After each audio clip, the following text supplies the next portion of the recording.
And welcome back to Current, powered by NECN.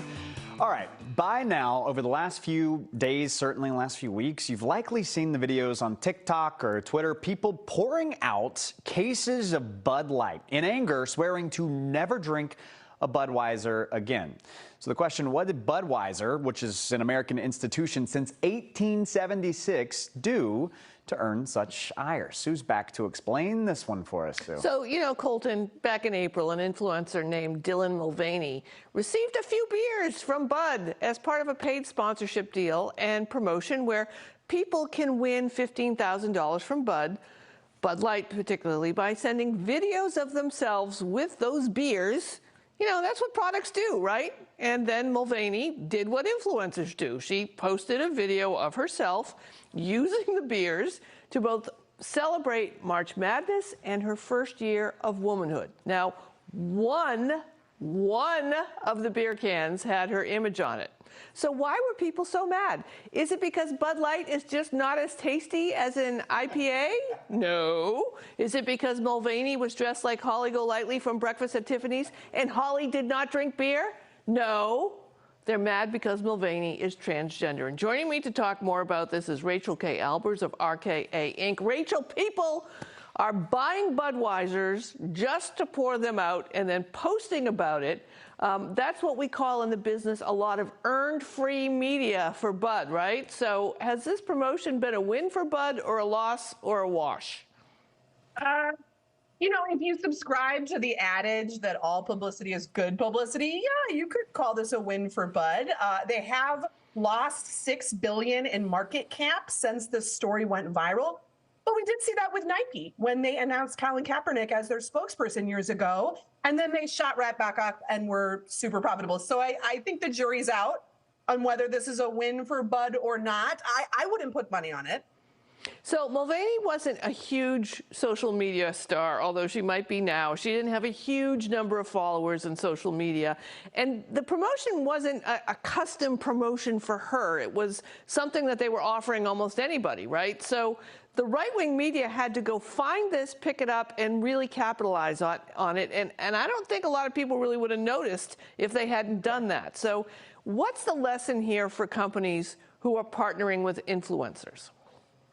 You know, I think the lesson is actually more for influencers like Dylan, because we're seeing that Bud wanted to kind of hitch their wagon to a person to get access to Dylan's audience, right? But they weren't actually embodying their brand values on the back end. So I think the lesson is actually more for Dylan in the future. She's going to be more vigilant about the brands she partners with. The question is, if I partner with this brand and then this goes viral, are they going to have my back? And in my opinion, Bud Light has not had her back.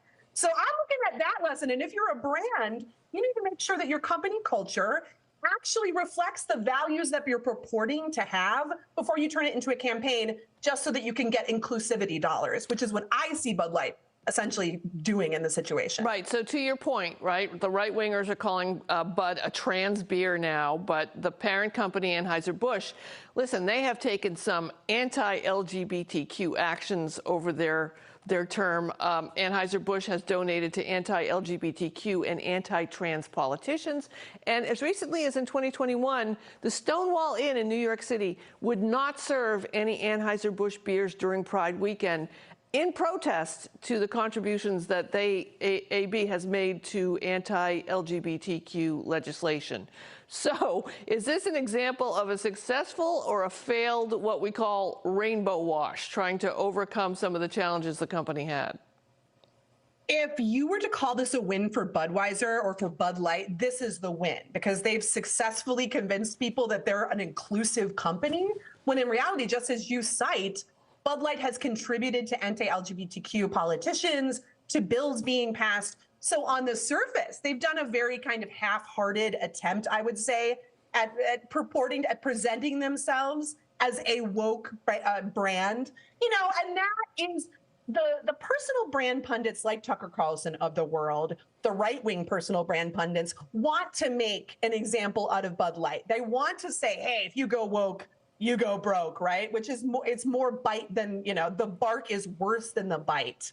But yes, Bud Light has absolutely rainbow watched the situation. If there is anything that they have successfully done, it's convinced people that they are a inclusive brand, when in reality, the history bears out the truth, which is anything but. So history will also bear out that even though Anheuser-Busch, not a great record, lesbians were still drinking Bud Light like we couldn't get enough of it. Liquor store owners are reporting that even though Joe down the street is angry at Bud, he'll be back next week.